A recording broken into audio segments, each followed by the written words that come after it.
Inland from the North Sea, somewhere between the cities of Bremerhaven and Hamburg, lies a small train station called Heinschenwalde.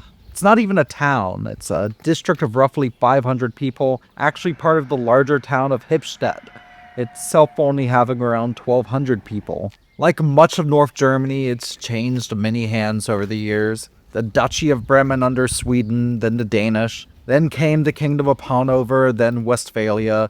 Then, under Germany, it was part of the district of Stade, then the district of Rothenburg. And according to transit maps, is technically associated with Hamburg, but only very technically, as it's on the outskirts of the outskirts. It's the last possible station on the RB33 line, operated locally by the EVB, to and from Bremerhaven, that you can use a Hamburg transit ticket on.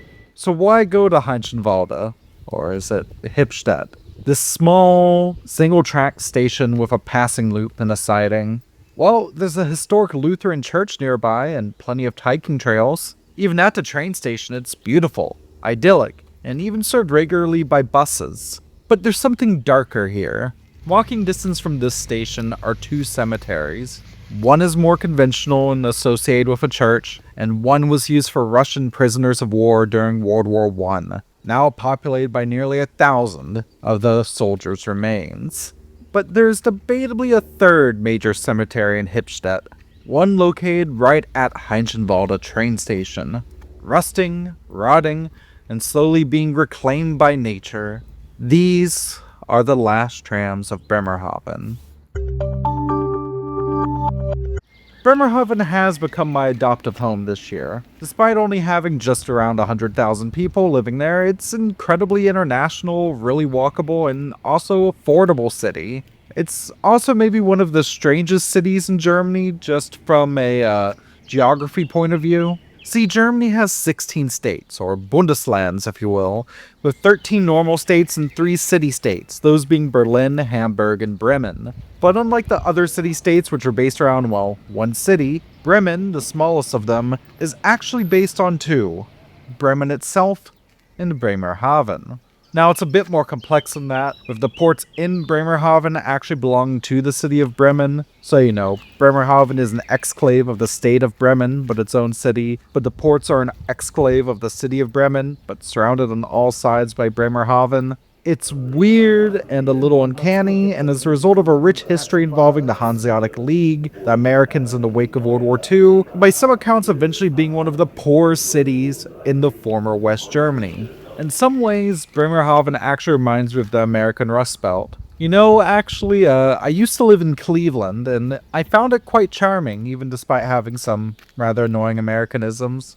Bremerhaven in many ways is like a more European Cleveland, and that's a positive to me. But where Bremerhaven differs from a city like Cleveland or its Rust Belt brethren is in its transit infrastructure. This is a city where you can comfortably live car-free. And I do, by choice. The line RS2 of the Bremen Regio S-Bahn serves the city, as do numerous regional services, and the fabulous bus network is operated by the Verkehrsgesellschaft Bremerhaven, or VGB, under the name Bremerhaven Bus.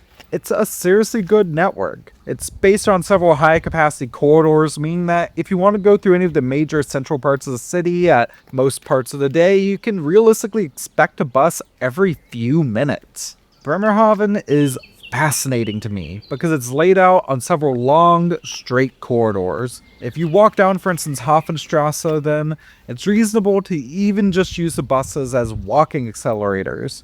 They exist not just for commuting across town, but just for speeding up the pace of running errands or going to the appointments. It's good. Damn good. And the locals seem to like it too, because buses, especially on said major corridors, are routinely packed. Most of the Bremerhaven buses run by Bremerhaven Bus are bendy buses, but even those are constantly standing room only. So we have a city with a dense and heavily used transit network, long straight corridors, and a history of being much less well off than other cities in West Germany, which makes you ask, so why not build a tramway? But here's the thing, they did. In 1881, the first horse-drawn trams went down the streets of what is now Bremerhaven, but was actually the city of Wesermünde, which has since been rolled up into Bremerhaven. By the 1950s, this network was 6 normal tram lines, several night routes, and even supplemented by a 7-line trolley bus network, all of which is gone today, except for the night routes. The buses actually do a pretty good night schedule. American car culture was really particularly prevalent here, actually, because the Americans were pretty prevalent in Bremerhaven. It was the port of the Americans on post-World War II, and with that came a lot of Americans who actually immigrated to Bremerhaven. By the 1960s, only 2 tram lines remained. By the 70s, only 1. And on July 30th, 1982, the very final Bremerhaven trams ran through the city, placed the very next day by a bus route. And I'm not saying it's the Americans' fault or anything, while obviously American car culture didn't help. These were decisions made by local government. And either way, no matter who is at fault, what matters now in 2026 is that the trams are gone. So how did these ones end up in Heinschenwalde? And what happened to their tram brethren? Well, to be very clear, despite the great translate tile from local outlet Bunten Bidden on them, which was actually a piece that greatly inspired this video, these are not the only remaining Bremerhaven trams in the world. Some have ended up in museums, and a few even wound up in Europe's favorite transit recycling ground, Romania. Those ones were actually still seeing use until the 2010s. Enter the Association for the Preservation of the Historical Values of Bremerhaven.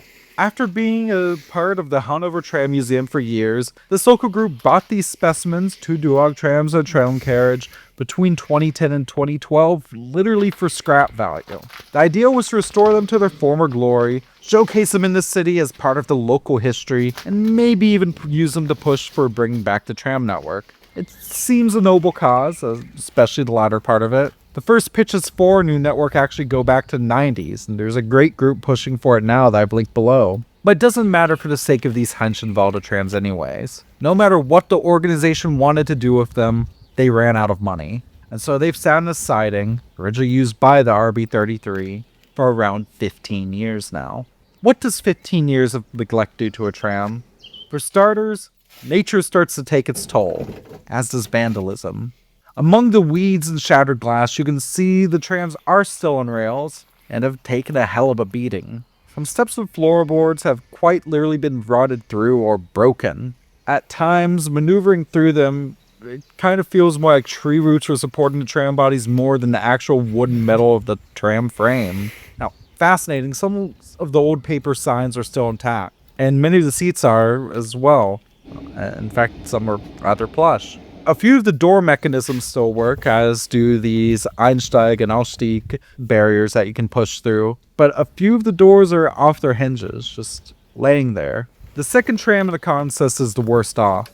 Part of the roof is quite literally given way, with sunlight pouring in through the tree leaves. And getting in and out of any of them takes significant help from my spouse, who has also helped bat away some of the tall grass on the exterior as well, at one point even revealing the worn painted word Bremerhaven.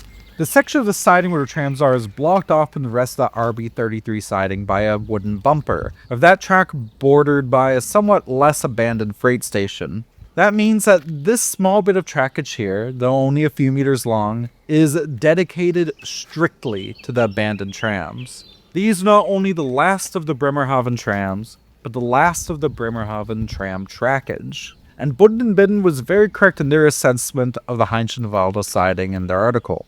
To quote them in translated form, this is a lost place. It's not a museum. It's not public transport. It's not even something I'd really recommend most people go to. It's something different, eerie, melancholy, a tram graveyard.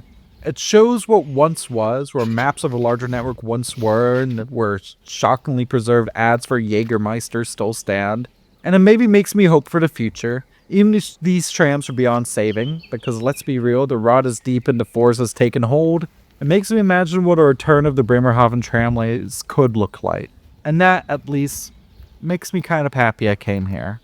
I did have some reservations about actually making this video, though. I mean, first off, I know this is my first major release in, a month? Yeah, guess who's chronically ill and found out after ending up in the hospital 3 times. Woo, yeah, exciting. But more importantly, as I said, this isn't a tourist attraction. Yeah, the RB33 is one of my favorite train lines in Germany. I really think the EVB does a great job operating it. But the Heinschenwalde tram siding is not a public attraction. You have to kind of wade through the tall grass, and if you do get on them, there's shattered glass and thorny roots everywhere, not to mention cobwebs and exposed pieces of metal. This video, let's be real, is urban, rural exploration.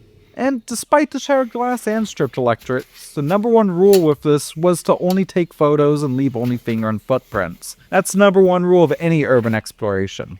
Bund and Biden even said so in their article too. Though clearly not everyone has abided by that, as you can see by the seat from one of the trams directly next to one of them. So what I'm saying is take the train route. Snap photos from the window or from the Heinschenwalde platform, but for your own safety, don't explore the trams themselves, even if it's fun to pretend to drive them.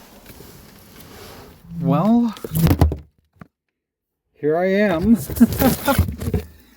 The forbidden driver's cab. The seats were all padded. You can see where they used to have the key here. Oh god, brake there. It's sad to think that this could have been preserved in another timeline. God, it's even missing one of the doors. Seat is very well padded, though. I'm glad I'm wearing a slip under this dress, because oh my god. I guess to end this off, why don't I answer a viewer question, which is, Jamie, where did you go? And I gotta be honest, I found out I have a neurological thing. It was not fun. I went to 3 different hospitals and found it's just kind of something I have to live with, which is fun. And then just life finds a way with other things, right? I won't go into things that did in turn, on top of all this, take a toll on my mental health. So yeah, this is me talking to the camera, and I guess my train's about to arrive, so more silly, funny TFTSB very soon, and also stuff we play probably. But I needed something like this to ease into it, and it's kind of melancholic, which I guess is kind of how I've been feeling a little bit lately. Not bad, but certainly melancholic and hopeful, because even as sad of a state these trams are in, there are plans to bring back the Bremerhaven tram network. Things I guess you could say I've been very much so following. So, yeah. Until next time.